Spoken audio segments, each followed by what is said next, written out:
Mom, can you tell me a story? Sure. Once upon a time, a mom needed a new car. Was she brave? She was tired, mostly. But she went to Carvana.com and found a great car at a great price. No secret treasure map required. Did she have to fight a dragon? Nope, she bought it 100% online. From her bed, actually. Was it scary? Honey, it was as unscary as car buying could be. Did the car have a sunroof? It did, actually. Okay, good story. Car buying you'll want to tell stories about. Buy your car today on Carvana. Delivery fees may apply.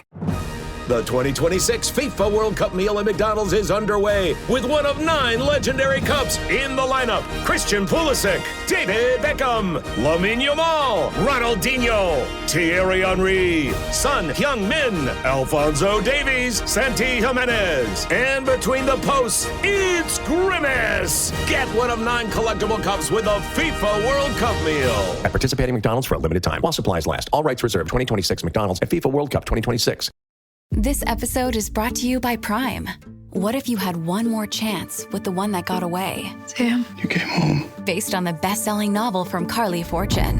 Every Year After follows childhood friends Sam and Percy as they reunite in the dreamy, nostalgic lakeside town of Barry's Bay. Love can be hard to find. So if you're lucky enough to find that person, never let go. A second chance at first love. Every Year After, now streaming only on Prime. Hey, it's Tom here for our final episode of Savor Charlotte edition presented by Charlotte Regional Visitors Authority. We're joined by Andres Kaifer, who is the partner and executive chef of CustomShop, a Michelin-recommended restaurant here in Charlotte, as well as the new Charlotte wine bar, Emmy Lou's. When word got out that Charlotte was hosting Top Chef, the first name that popped into my head was Andres. The Miami native came to the Carolinas just before COVID hit and took over a restaurant in the Elizabeth neighborhood of Charlotte and quickly made it into a powerhouse by infusing his Miami and Spanish roots into the restaurant and focusing on the diner experience. Gail Simmons loves this place for a reason. It's my favorite spot in town, and Andres' customer-first vision is the biggest reason why.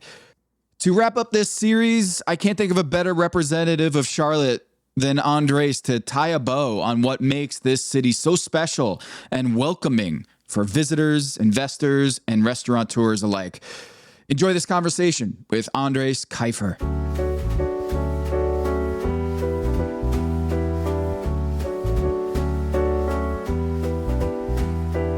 We're here with Andres Kaifer from CustomShop, from Emmy Lou's, from Henrietta's. You ran what, the menu at Henrietta's? Like, what would you describe your empire that you got going on here?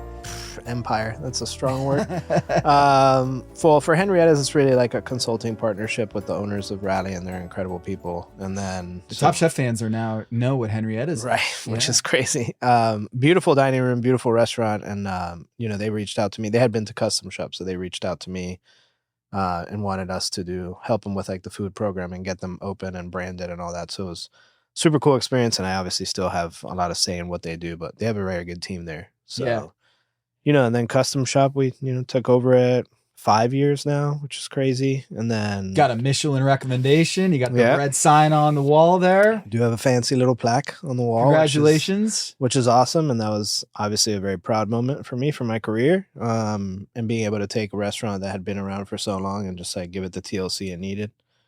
And then Emmy Lou's is like tiny but mighty. And nice little, cool little wine bar in Dilworth with what we originally thought was going to be a small food program, but now we have more menu items than CustomShop. Is that right? It is. It's a running joke I have with my business partner, Alex, where it's like, originally he was like, we had this whole argument about like, are olives an actual menu item? And I don't think they are because it's easy. But he does. So, but really when you count, we have like 3 more menu items than Emmy Lou's, which is crazy because the kitchen's tiny and we don't have a hood. So yeah, Alex, I remember, when you open Emmy Lou's, it was probably just like wine, beverage forward place. Yeah. And maybe we'll have like a couple bites. Yeah. It was a small menu when we opened. It was like 10 items, and now we're at like 18. So, but like people go there to eat dinner, so it was like, why not? Yeah, it's like might as well just lean into it. So, but yeah. Well, Andres, I've been sitting here waiting to have you on because I feel like you, in many ways, you represent so much of what's great about Charlotte. Like you came here, from Miami via, you went through Raleigh beforehand. You're Cuban, your mother's Spanish. Father. So mom born in Cuba, raised in Spain. Dad born in Spain, raised in Spain. Got it. Yeah. And then you took over this Italian restaurant or CustomShop, which was a staple here in Elizabeth neighborhood, right off the trolley line. And you took it over how many years ago? 5 years ago, and made it your own. Yeah. And you've, I mean, the experience that I had at CustomShop, and I'm not just saying this because they put a cocktail on the menu for a little bit on there. That's a whole nother story we'll get into. But I remember when Top Chef was announced that they were coming to Charlotte, the number one name I wanted on Top Chef, I thought, oh, Andres got to do it. I don't know. It's tough, man. It's tough what they do. It's tough. It would be cool to do it, but it's tough. Yeah. I was like, oh, he's Miami. He's got this restaurant in Charlotte that is on the rise. Like, he's got a great personality. He'd be a lot of fun. Yeah. And did they approach you? So PR company that represents us, Black Wednesday, had approached me as if I would be into doing it.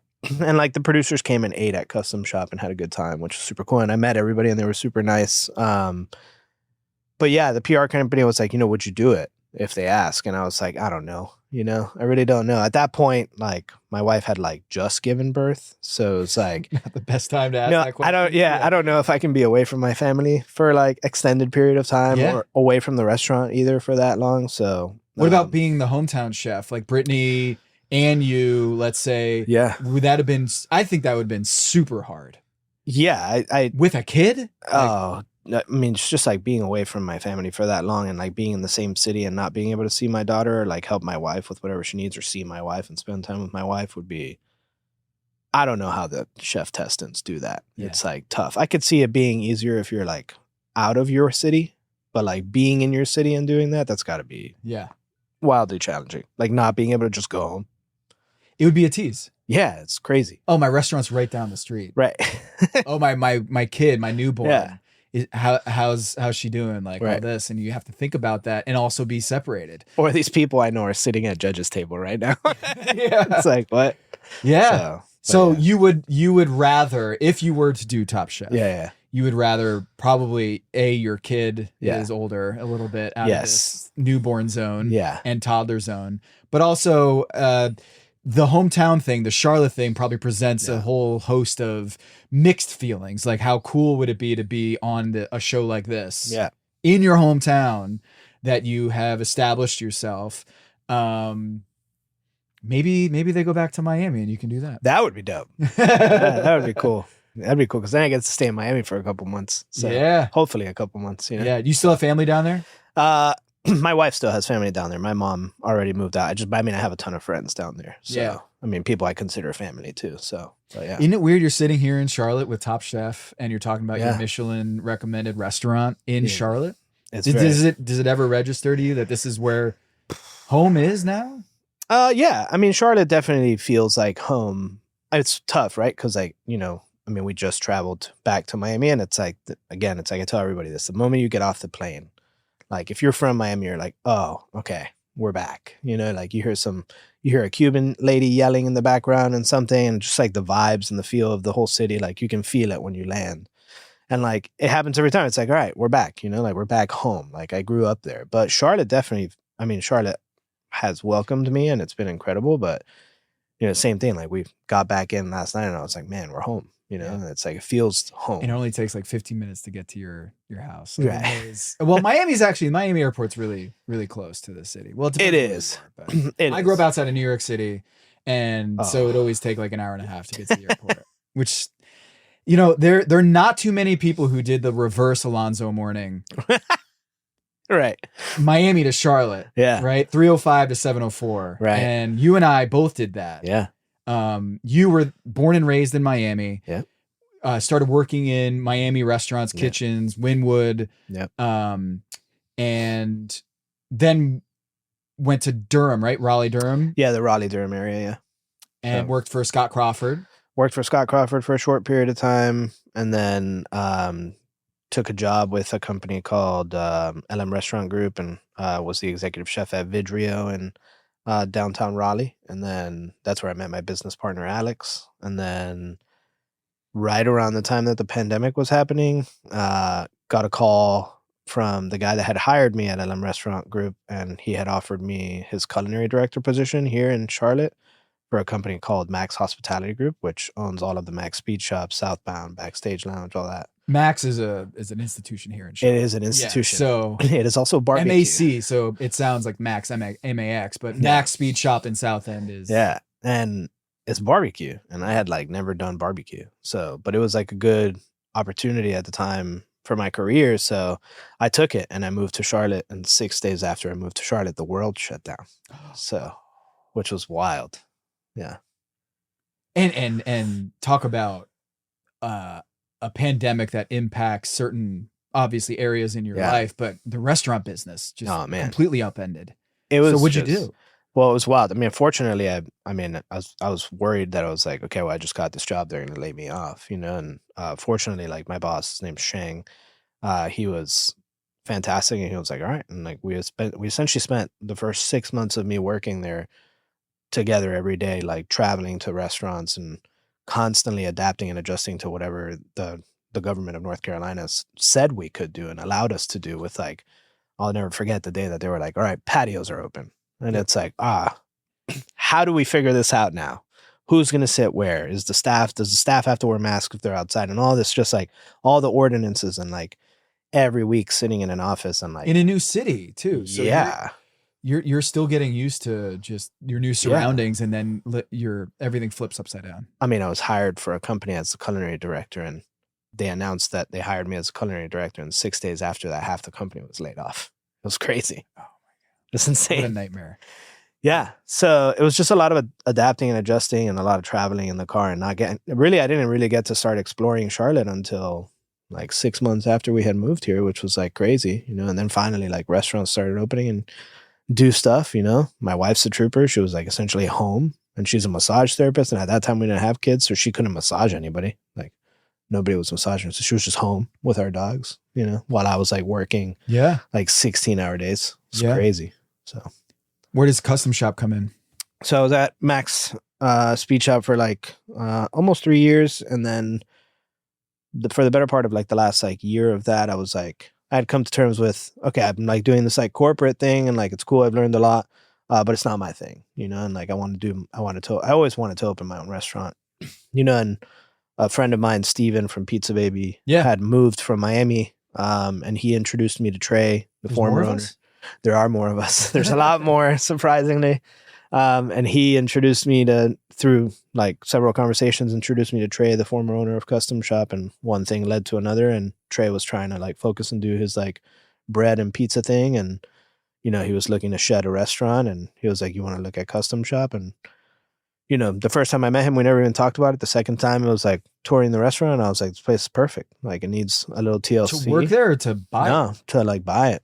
Because like after the pandemic, a lot of people tried shedding restaurants, because to consolidate and just like gotta get out and just focus, like focus and have less to worry about, and it really instilled a lot of fear in people, as if something like that would ever happen again. It's like the less is more, So, and he was also trying to focus and do something else. So, yeah, one thing led to another, and we started having conversations about it, and needed some TLC that he didn't want to do anymore. It had been 15 years already, so he wanted to focus on new things. And for me, the dining room, the size of the restaurant and everything was perfect, and like really the style of restaurant was perfect. So my dad and I partnered and bought it. My dad had some faith in me, which was great. And how old are you at this point?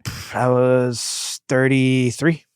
And investor, part owner of a legit restaurant in Charlotte. Scariest time of my life. Yes. Terrifying. I'll never forget. I mean, the first weekend after I had taken over CustomShop, it was a lot of firsts for everything. I remember sitting at the bar and like talking to my wife, and I was just like, man, I think I've made a huge mistake. This is crazy. Cause yeah, it's just like I had never like dealt with like money conversations like that in my life, dealt with moving that much money, managing that much money, any of that stuff. Like I know how to run a kitchen and I knew how to like run a restaurant as a business, but it was terrifying. You're doing something right, because my wife and I go there all the time. Yeah. And we love that place because of the care that you take with the customers and the feeling that you get when you're there, and when you leave, you just want to go back again. And Gail Simmons said it best. It was like, this is the perfect neighborhood spot. Right. And we live in the neighborhood, and everyone in our friends, like, we love CustomShop. And one of the things that really brings me back is Kyle, the bartender. Mm-hmm. I met him the first time I was there after you took over. So I'd been to CustomShop pre Andres takeover, and it was a good restaurant. Yeah. It was a good spot. And then I remember we sat at the bar, and my wife and I, we sat there, and I had the best time. We had great food. We like sitting at the bar to like have conversations with the staff and like just get to know people and strike up conversations. And my wife had an extra dirty martini, and I had this like great whiskey cocktail. And then we came back like a month later, and Kyle, when I walked in, goes, "Hey, you guys want your spot over there? I saved them for you." Mm-hmm. And Allison, do you want extra dirty martini? Tom, you want that whiskey? I never had that before in my life. Yeah. Well, Kyle's the GOAT. He really is. But like, yeah, that's not because I cover sports for a living. That was because I've asked friends this, and they have the same thing. Is everyone who walks through that door, it feels like family. It feels like friends, like cheers. Like the staff is the same, the bartenders, the servers.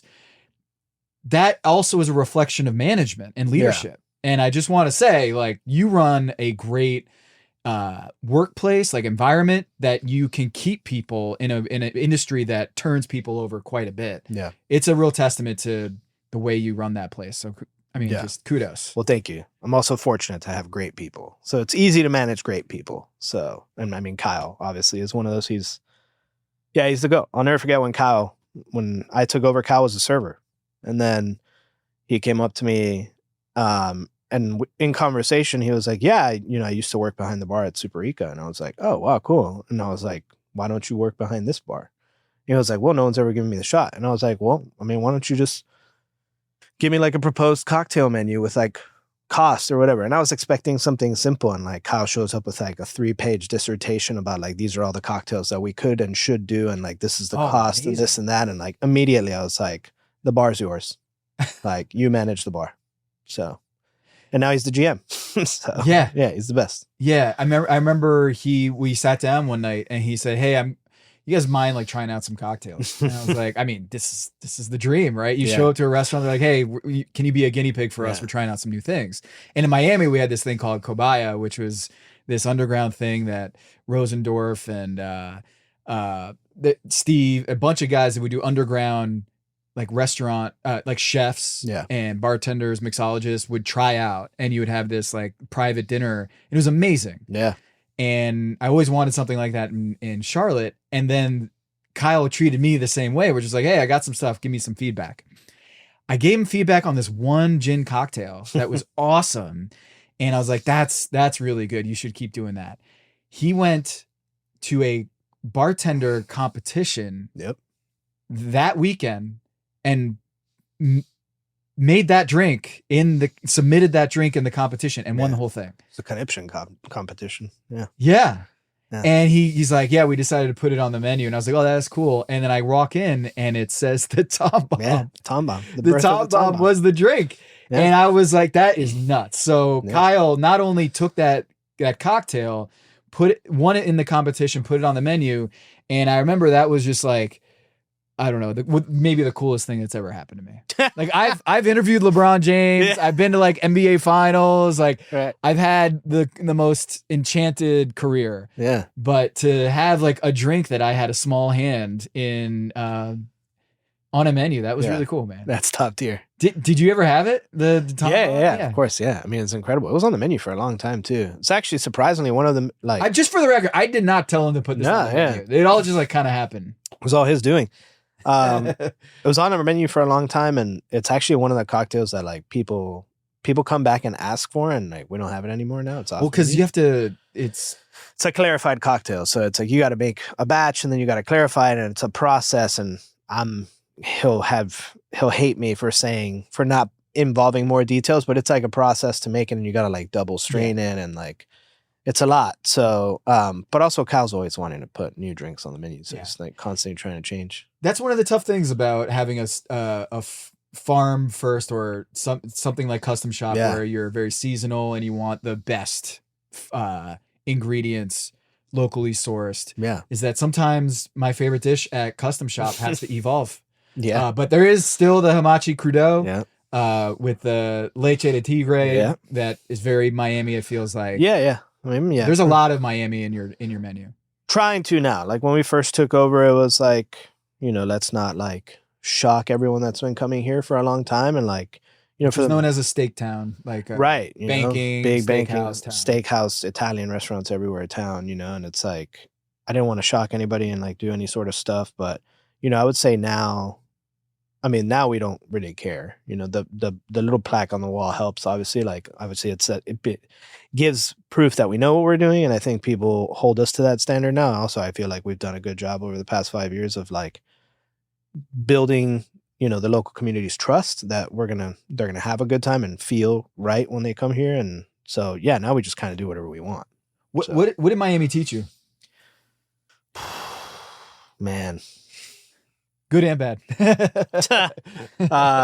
Taught me how to drive, for one. I don't fear driving anywhere now except Peru, which I just came back from. I'll never drive in Peru. That's crazy. It's wild. I always feel like in Miami, like half the people are from like other countries that like whether it's Russia or Colombia or Cuba, and half the people I don't know if they have a license or not. And then there's old people and it's like they're retired, and it just feels like they probably shouldn't be driving. No, and so mix. 95 in that corridor between the causeways it feels like it's just awful, and the traffic's terrible. So driving is one thing. Is there a resilience to being from Miami of the restaurant business and understanding things are not permanent, and the turnover of restaurants and all that? Did that feel like that was a learning experience for you? I think it also, it taught me, it definitely helps me stay grateful for what we have in Charlotte right now. The Miami restaurant scene and landscape right now is like brutal, and I have like some of my best friends own and operate many restaurants there, and it's like, but it's like brutal. I mean, like the rent per square foot is insane, and real estate is nuts, and there's big, massive money restaurants and groups opening restaurants, and they can like weather storms and last through slow times, but like smaller operators like struggle to like, everyone dreads the summer in Miami, and it's like it's a thing, and there's restaurants that fail every summer. So, being in a what people call an emerging market, right, or whatever it is, largest growing city in the country, but it's nice that like rents are still affordable, and it's like more feasible, I think, to like operate a restaurant. It's certainly easier, less stressful to operate a restaurant in Charlotte than it is Miami. So keeps me grateful, I would say. And then Miami cuisine, the influence?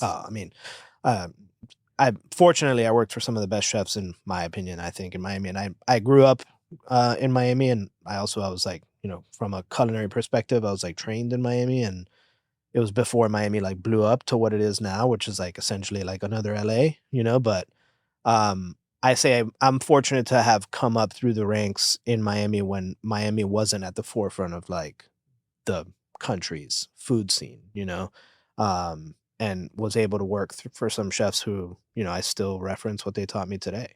So, and like fusion and all of that, and like people experimenting with different cultures, and Miami is so culturally diverse that like I ate so many different things when I lived there and experienced it. I remember when I had ceviche or crudo at CustomShop, and I was like, I feel like I'm in Miami, because there's not that, like, I don't know if this is new or maybe I just have my blinders on, but I didn't feel like there were a lot of Charlotte restaurants doing that right. No, there's some good ceviche and stuff in Charlotte, but it's not as easily accessible as like a place like Miami, where you can go into any neighborhood and find incredible food. Where is Daredevil? I'm right here. Don't miss the return of Marvel Television's Daredevil Born Again.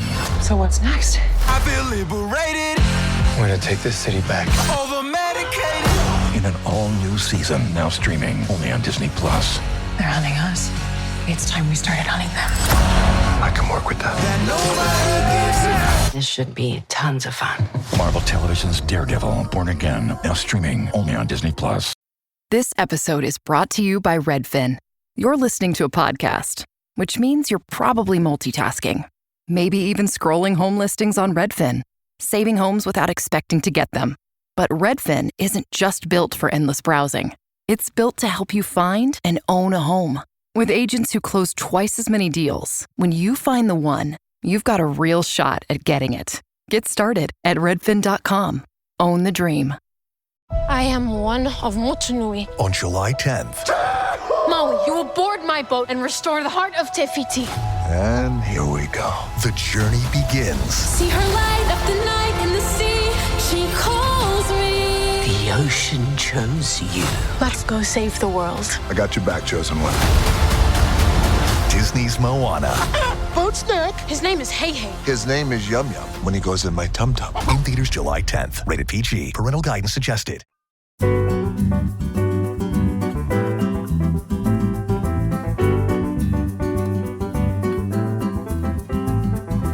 There's so much I want to get into that, Charlotte, I came here in 2016 and the Zika virus hit Miami, and my wife and I were expecting our first child. So we had a lot of public health disagreements, let's just say, with the governor and the local mayor in Miami, and they were butting heads. And my wife and I said, we're not doing this anymore. And we got out and we ended up here in Charlotte. And I remember just feeling like I took for granted how much good food there was in Miami. Oh, man. 'Cause Charlotte, it is a great food city. Yeah. Now it is. Like a decade ago is different, but it really feels like it's gotten so much better in the last 10 years and really carving out its identity. Even I feel like I'm still new to this city, but even over the last 10 years, you've been a big part of that. So it feels like we're at the ground floor of something still, right? Yeah. I mean, definitely at the beginning stages of where I think this city can go. And with the more people that move here every day and the more chefs that are like able to and pushing to open more restaurants, it's just going to continue to grow exponentially, I feel. And also like other chefs from, Michelin getting here, I think definitely helps. But, Top Chef also helps like put the city on like everyone's map. But I just think more chefs are going to start to move here. Yeah. And more chefs are going to want to do things. And I think people are not going to be scared of doing things that are out of like what certain people would consider an ordinary box for like what a banking city is, right? So like you're going to see less steakhouses, more like chef-driven restaurants, more culturally driven restaurants. And I mean, it's exciting, even like when I took over CustomShop, the amount that the city's food scene has grown in like the last 5 years is insane. I mean, half, if not more than half, like I would say 10 of the city's top restaurants didn't exist 5 years ago. Well, even your next door neighbor, Pizza Baby, just started up a few years ago, and now it's got national acclaim. And that like corridor with Viva Chicken, and then you got Custom Shop. It feels like there's so many little pockets in Charlotte that I feel like more people should know about or frequent. And you're the corridor there on the light rail. I'm just stunned that some of the places haven't been able to hold on to, because I'm just like, there should be it's such a cool spot, like right there on the light rail. And it's one of my favorite things about Custom Shop is that you can you can go see a show in the city in Uptown and then hop on the light rail and then stop over for a drink at Custom Shop. So I just think it's one of the most exciting parts of Charlotte is right there. Yeah, I mean, I love that neighborhood. I mean, Elizabeth is super cool, so it's dope. Yeah, and I do feel like the Michelin Guide certainly helps put us on a national, like the national map. But what as like the business for you? How have you seen it change? Since Michelin? Yeah. I mean, busier, without a doubt. Significantly, I would say probably like, call it 15% post Michelin, like bump. Especially like immediately after the guide was released. Definitely. Like obviously it's tapered off a little bit now, but like summer it's weird. Like May, June is always weird because people are on vacation and stuff. But this is definitely the busiest year we've ever had by far. So, and just like more Are recognition. there growing pains with that? No. I mean, again, like honestly, like the only growing pain I would say there is like whenever it does like slightly slow down, everyone's like, "What's going on?" The And it's like- expectations are now like Yeah. up here for Yeah. the staff, where it's like, wait, I are we mean, doing something wrong here? Like that it's a little slow on a Tuesday? when I first took over Custom Shop, it was the first Friday. I'll never forget. And again, like it had been around for years and it needed TLC, but it was like 60 covers is what we did on that first Friday. And now it's like, if we do less than 150 on a Friday, people are like, what's going on? Which is like, and again, I feel super fortunate to be able to say that. And like, you know, being the owner and the chef of a busy restaurant is like a blessing, and it's great because like, you know, the other side of that sucks. How do you maintain the customer forward environment that you have, where if you have so much more business now and having 15% more people come in through those doors, how do you maintain that culture, that winning culture that you have that keeps people coming back here in Charlotte? So I'll reference Michelin for this, because when Michelin announced that it was coming here, there was a lot of conversation about like, what are we going to do? Are we chasing a star? Are we doing this? And I mean, accolades are incredible, right? And like, I love them and it's great and it makes us feel proud and like, you know, validated. But at the end of the day, it was just like, we're not going to change who we are. We're just going to lean in harder to who we are. And everyone was like, oh, how do you know who's an inspector and this and that? It's like, it doesn't matter. Like, if you operate with the mentality that every single person that walks in through that door is an inspector, why does it matter? Like, we treat everybody the same, whether it's like you who comes to the restaurant often or whether it's someone who we like for sure have a suspect feeling that they're an inspector. We're going to treat them the same way. We're going to provide the same level of hospitality. Is there a telltale sign of who's an inspector? I mean, there's like some telltale signs. I don't know if no one really knows. People can say like, oh, we for sure got inspected. No one really knows. Like, you have no idea. But I mean, there's telltale signs, like solo diners are definitely like a red flag. You know, it's like solo diner, never been to the restaurant, from out of town. Red flag. Heard a lot about this place and coming in. Yeah. Red flag for sure. You know, the way they order could be a little bit of a red flag if they order from like one thing from like each category. Don't drink heavily, maybe order one cocktail, one glass of wine. It's like, you know, but like, you never know. And for us, it's tough, right? Like, I mean, I'm sure it's easier for other restaurants or restaurants that do less covers to like get a better tell on like their guests. But for us, it's like, you know, we have solo diners all the time, and it could just be someone that's here for a meeting or it could be a Michelin inspector. Yeah. But they're going to be treated the same way. Yeah. So we're not going to do anything differently. What's your favorite dish at Custom Shop? Oh man, that's a tough question right now. Well, the duck is a huge hit. Duck is, it's funny. People always ask me, and I never say the duck is my favorite dish because like the duck is just like part of our identity. Yep. It's just a dish that we've like over the years gotten like tweaked and improved and tried to make better and better and better. It's like our most challenging dish, right? Because it's the one that requires the most like time and attention. What makes your duck a signature dish, would you say? Different than anybody else's, or what you're proud of with that dish? The aging process. So like we'll age our duck for like really what it comes down to. It's like 7 days on the bone, and then we let the breast dry off the bone for like another day in the cooler, and then that provides, and like the salt curing process that we do to the duck before all that really allows. Where'd you get the trial and error? Like we just went through like a super long process. Like actually, like someone that comes to the restaurant all the time, like Michael Winters, like he was coming to the restaurant often, and like he got to try. I think Michael got to try like 4 different versions of the duck when we were trying to perfect it. You know, and there's really like 2 instances that pushed me to want to improve our duck process, and one is like one of my best friends, Michael Beltran, does like duck a la presse at Ariette, and in my opinion, in Miami, in my opinion, it's the best duck in the world that I've had so far.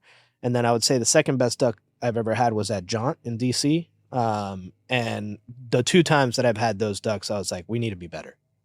And I was like, if we're going to serve duck, we need to do it right. And I'm not going to push a cart and do sauce table side. I've thought about it. It's crossed my mind. But that's like a whole thing. But yeah, it was just about like, how can we treat this product better? So yeah, I mean, we just trial and error. Well, the flan is like staple at this point. The flan will never change. Duck will always be on the menu. The set will change. We're having epic battles about hamachi. I've been like wanting to take it off the menu. No. It's a hard no. I mean, I don't know.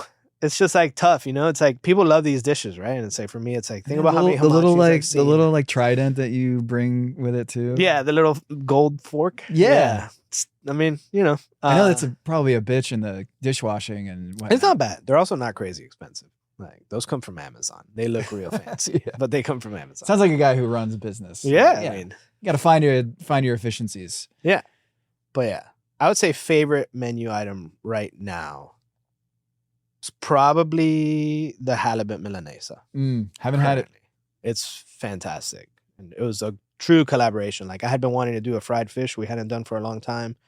And then Chef Matt Moore, who's our chef de cuisine, who I think he's one of the best chefs in the city. And I'm like super lucky that I get to work with him and collaborate with him. He made some like lamb special one day and like we had these peas and we made this like little pea salad situation. I was like, dude, that's delicious. And like that should be on the menu. And I was like, let's just put a fried fish on that thing.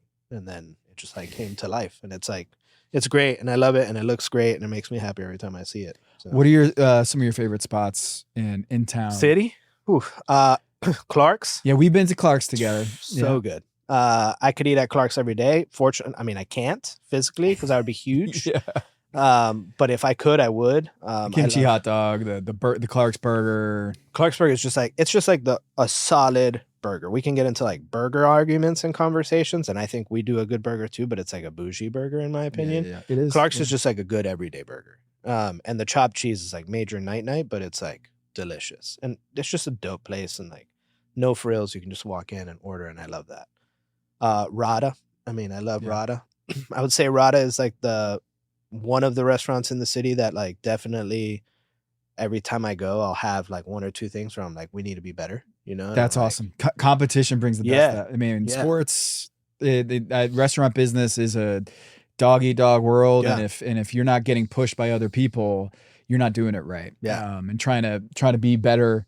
Not just to be the best. I mean, of course, everyone aspires to have, the pinnacle of excellence at your restaurant. Sure.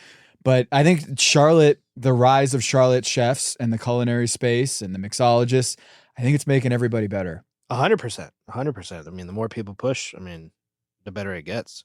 And like, it's harder for me to like, when we have a date night, to pick a spot because. I love that. That's great. Yeah, right? Yeah. Like, where are we going to go? Oh, we could go here. We could go here. We could go here. New spots open. Yeah. It's like, But yeah, like Callan and Aloy are both good friends, and we've collaborated with them several times. But from a hospitality standpoint, they're top notch. And Callan's food, like I love eating Callan's food. Yeah, he like definitely, and we're good friends now. But like he was on the show. Yeah, yeah, I mean, he's great story, and bringing his New York. New York, California, like all the influences, bringing it to Charlotte and having it breathe through in this small little restaurant is what it's all about, you know? And I've so many times I've had friends come in through the city and have very low expectations of the Charlotte food scene, and then I take them to a couple of restaurants and like I'm moving here. Like that's the vibe I'm getting from people is. The food in this town is so eye-opening to people that they don't realize how good the food is here until they come here for a weekend, take me to a couple spots, whether it's Clark's or even I took my buddy to Menya and had some ramen, and they were like, this is as good as anything I've had in New York. And I'm like, I know. So consistent too. Like going to be exactly the same every time you go. Yeah. Honestly, we're so spoiled to be working and living in this area. Oh, it's so close too. It's so clutch. I definitely can't eat Menya often now because I'm trying to lose weight, but it's so good, man. And like one of the best fried chicken sandwiches too. Like it's just like so solid. It's a great spot. And so I feel like this Top Chef did go there to Menya, or the judges went there. Lucky. As like where should we go? And they're like, oh, well, let's go to this Menya ramen joint. Some people are talking about it. QR code. And then I'd imagine you would be pretty nervous to have Tom and Gail and Kristen come through. Yeah, I would. Yeah, Tom. Did you serve them or the producers? Gail for sure. I know. Gail for sure. I didn't get to meet Gail, unfortunately. I had no idea when she was coming. We met all the producers one time. They came for lunch and then they came for dinner also. And got to meet them and chat with them, and that was cool. And when they came for lunch, it was before they had announced anything, so that was a while back. And that was super cool. And unfortunately, I didn't get to meet Gail because Gail seems like a sweetheart. The best. So I would love to would have loved to have like chatted with her for a She lived in Plaza, so she was right here where it all happens. Great area. So she was definitely in the trenches of the best restaurant. Tom, I would be, nervous. No, I would just be high attention if Tom Colicchio walked into my dining room. And I would want to make sure that everything's perfect because I have a lot of respect for him. Who is like the Pat Riley as a Miami reference of the food scene that if they walked in through those doors, your chef coat would get a little tighter and you just say like, man, is there a chef, whether it's Emerald or Alton Brown or someone that you grew up watching that gave you a lot of love for cooking, or anyone on food TV, or that an iconic person that if they walked in through those doors, you'd be like. So funny you mentioned Emerald. I would say like the Pat Riley to walk in, like if Thomas Keller stepped foot into my dining room, I would be like, wow, everybody better get their shit together. And if Thomas, you heard it here first. You got to go to CustomShop and scare the pants off of this guy. Emerald, though, it's funny you mentioned him because when we were at the Michelin ceremony in Greenville, my wife and I are standing in line to like get in, and I'm just like looking around, and like 3 feet behind me is like Emerald and his son EJ. Yeah. And I just turn around and I look at my wife and I'm like, holy shit, Emerald Lagasse is 3 feet behind me.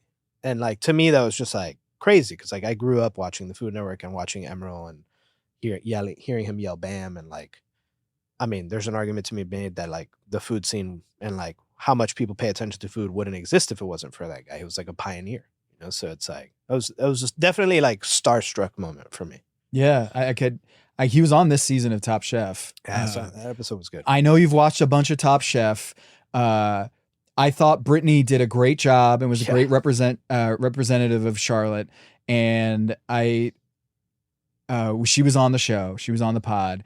And one thing we talked about is just the wearing like being a good representative of Charlotte. She did a great job.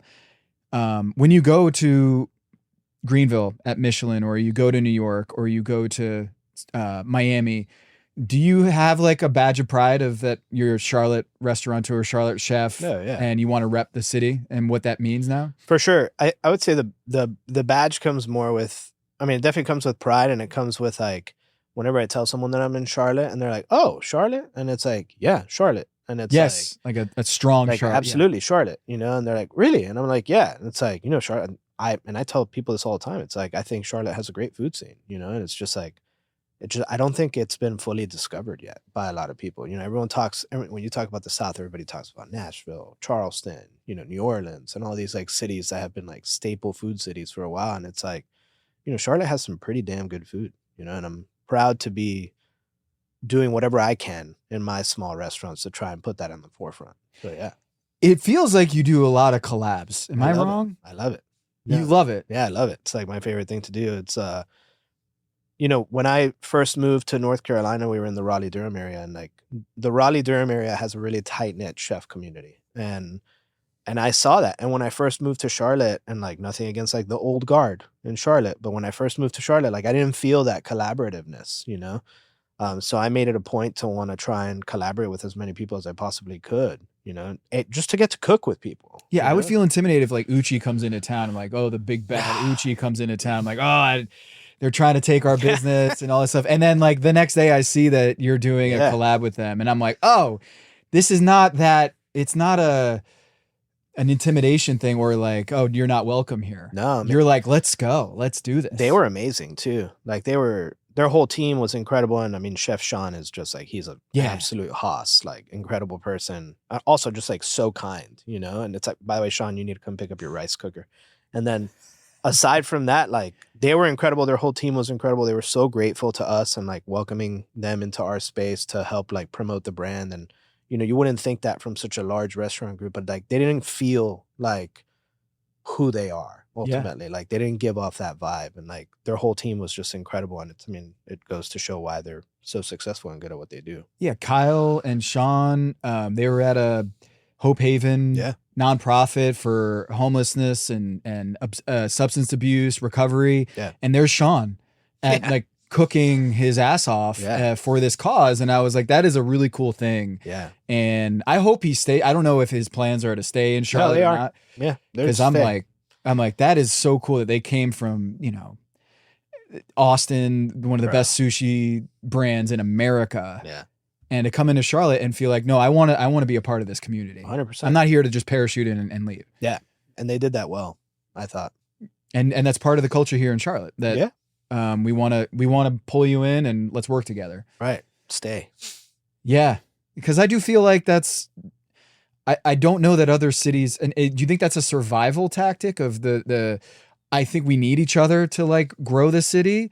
Because I don't know if other cities and metropolises would be as inviting to people coming in. I don't know. I'm not a chef, so I'm not a guy who is running restaurants or in a restaurant in Miami. But is that unique to Charlotte, where you feel like we're different in this way? I think Charlotte's more welcoming in the sense that I think a lot of the people that live here, especially like, and I'll speak to like my sector, obviously, like I think a lot of people in the food industry, like selfishly as chefs, we want better restaurants to open here, not from like a competition perspective, but it's like, we want to be able to go to better restaurants too, you know, and like, we want to be able to eat at better restaurants also. And again, it's like the more everybody pushes, the better things are going to get. So I think ultimately, you know, if you have, you know, in the Uchi example, like a larger brand like Uchi deciding to like, you know, build a massive restaurant here, you know, that's a large investment. That's a large undertaking. 2 restaurants right in the same building, massive building, you know, and like to put in some serious money and work into that space to make it beautiful is like an awesome thing for Charlotte, because it goes to show that like there is a lot of faith in the future of this city. So, I mean, I love to see it. I'm sure there's people that hate it, but there's always 2 sides. I asked Brittany about this, about being a female chef and executive chef at Stagione. Do you feel the same way about being a Latino chef in Charlotte, that you feel like this is a part of your identity, that you want more Latino, whether it's restaurants or staff, or to rise the tides here in this community? Oh yeah, absolutely. I mean, 100%. I mean, I'm very, very, very true to who I am as a person. Like I own who I am, where I'm from, what I grew up doing, everything. It's why I am who I am today. So yeah, absolutely. I mean, I take full pride in being a Hispanic chef and Spanish speaking chef, whatever it is, and leaning into like my culture and my identity. And it's kind of crazy. Like the older I've gotten, the more proud I am of that, which is strange. And I guess it just comes with like being old. I think part of it's also being a dad too. Yeah. It's who you are and what are the values you want to instill in your kid, is that you start to think about these things, or at least I have. Yeah. No, 100%. And I mean, when I was younger, I didn't really like think about it too much about like who I was and, you know, where I came from. And now like the older I get, it's like the more I'm like, all right, you know, like try and explore like dishes and things that I haven't had in years and things that I grew up eating, and leaning into that and like understanding it and being it more. Yeah. What's the best Cuban sandwich in Miami? Or ropa vieja, like what would you? Man, oof. Is there's some spots that you want to give a shout out to? So Sanguich makes an incredible, like super good, like Cuban sandwich standard. The Cuban American sandwich at Chugs is incredible and huge. And it's funny when people try to order a side salad to make it feel smaller or healthier, because it's not healthy. The croquetas at Islas Canarias are incredible. What else, man? Yeah, we need some more Cuban joints up in Charlotte. We do. Look, El Puro does a very good job. El Puro has the best Cuban coffee in the city, for sure, without a doubt. And El Puro has like the best congri in the city, without a doubt. I mean, like I go to El Puro and I feel like I'm back. Like a little part of Miami is back, you know, and like it's family owned and operated, and they're incredible people. And I mean, you know, it's like a vibe in there. It's definitely a vibe. Like, and if you go on like a Friday or Saturday, it's loud and there's like live music and it's like a whole thing. But like, you know, the food is good. You know, it's very good. It's just a little bit further from my house, so I don't get to go often. But yeah, it's super solid. I wish there was like a little like ventanita somewhere where I could just walk up, get a Cuban coffee, a pastelito, and be on my way. I mean, I didn't know what a colada or a cortado was before I went to Miami, and the Cuban coffee there is so good. It's like, it's on another level. Yeah, it's crazy. You know, like when I worked at the Levitard show, like we would have the little, what do you call the little cups of? Yeah, cafecito. It's like a little colada. Yeah. Colada always comes with like little plastic cups on top, and then you just get like 1 or 2 pours, and you're like, and you're up for 3 days straight. Yeah. You're like, all right, we're good. Yeah, if you want if you have a crush on a Friday night and you have one of those, I'm sure it'll get you through the night. Right? You will crash though. At some point, you will crash. Yeah. So Custom Shop, Emmy Lou's, Henrietta's. Anything else you want to shout out before we get you out of here? Any initiatives that you have coming up that you want to promote? Off the top of my head, no. We're doing some renovations to Custom Shop coming up here shortly. So in July, crazy. What are you doing? Redoing the entire back bar, redoing the bar, also like closing off. You know how the bar is open in the middle? Yeah. So sealing that and like changing the opening to the bar. We're opening the kitchen doors, so the kitchen will be exposed now. Oh, look at that! Crazy. Some So furniture Chef Moore changes. and you and everyone will be able to heckle from the heckling from the kitchen. Like server station in the dining room now instead of in the kitchen. We're changing the like where the booths are. It's going to be a whole like banquet thing now. Just we're giving the space some of the TLC that it needs, so that we couldn't do originally. So we're doing that now. Aside from that, nothing off the top of my head right now. Any Dolphins takes you want to pop off now? I feel there's a lot of hot takes on whether a lot of people think we had a good draft or not. I think we had a decent draft. Okay. I think Caden Proctor can be an incredible prospect if he is like. This is all on the record now. This is public. That's like fine. this is going to go out. That's there. fine. We're going to hold you to all these takes here. Yeah. I mean, I'm excited about the new regime. We'll see. I mean, it seems like focused, nothing against the old regime. I mean, Chris Greer sucked as a general manager, and that's just like whatever. But I thought Mike McDaniel did a good job with like the roster he had. I felt like he's a good coach. I think LA is lucky to have him as an offensive coordinator. He's an incredible offensive mind. But I'm excited about this draft. I mean, I think we have who's some the quarterback now? Where? Miami, Malik Willis. Oh yeah, that's right. Malik Willis. Yeah. And I was like, Tua's not there anymore. No. Tua's gonna watch this. Tua is gonna start for the Falcons, and Tua is gonna make the Falcons a playoff team. And it's going to piss me off, but it's going to happen. But no one does it better than the Panthers on that level. Where Baker Mayfield, Sam Darnold. Scout team D lineman was in the MVP conversation last year. I mean, it's just you leave Carolina. But hey, this is really cool what the Panthers are building here. So I know I'm a Giants fan, so we have a new regime too. So like, you have an incredible coach. Yeah, just worry about neighbors and what the heck happened there. So we'll figure it out. But we got some more firepower there. We've got OBJ. We don't have an undefeated season, but we've got some recent rings. Dolphins fans will hold on to that undefeated season for as long as possible. I watched I don't know.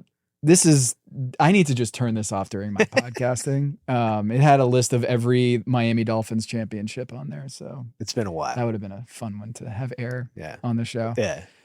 So my buddy always says before they added a 17th game or whatever, Dolphins are always 8-8, 8-8, 8-8. Yeah. What is your prediction for next season? Oof. Well, we have the second hardest schedule in the NFL, according to like schedule rankings right now. I think if the Dolphins can win 3 games, that'll be incredible. I think 2 is going to be a stretch. Wow. I think we can beat the Jets once and maybe beat the Patriots once, but it's going to be tough. Well, one day I hope the Dolphins have as good of a year as you just had in your Michelin, the opening of Emmy Lou's. Yeah. You've got a lot of cool things in your family, so congratulations on all the success. And I'm so glad we got a chance to talk to you and get to know you on the show, because I think whether you were on Top Chef or not, I think the American culinary world deserves to know more about Chef Kaifer here. So thank you, dude. Thank you so much. Thanks, brother. Appreciate it.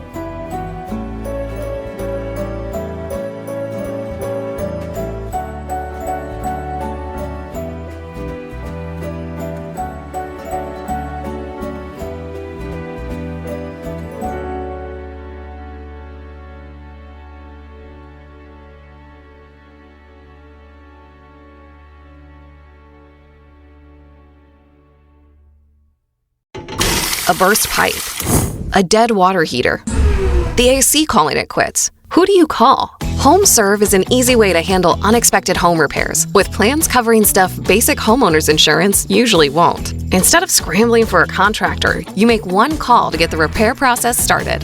Join the millions of customers who trust HomeServe right now. Go to homeserve.com/podcast for 50% less your first year. That's homeserve.com/podcast. Savings compared to renewal price, void in Florida.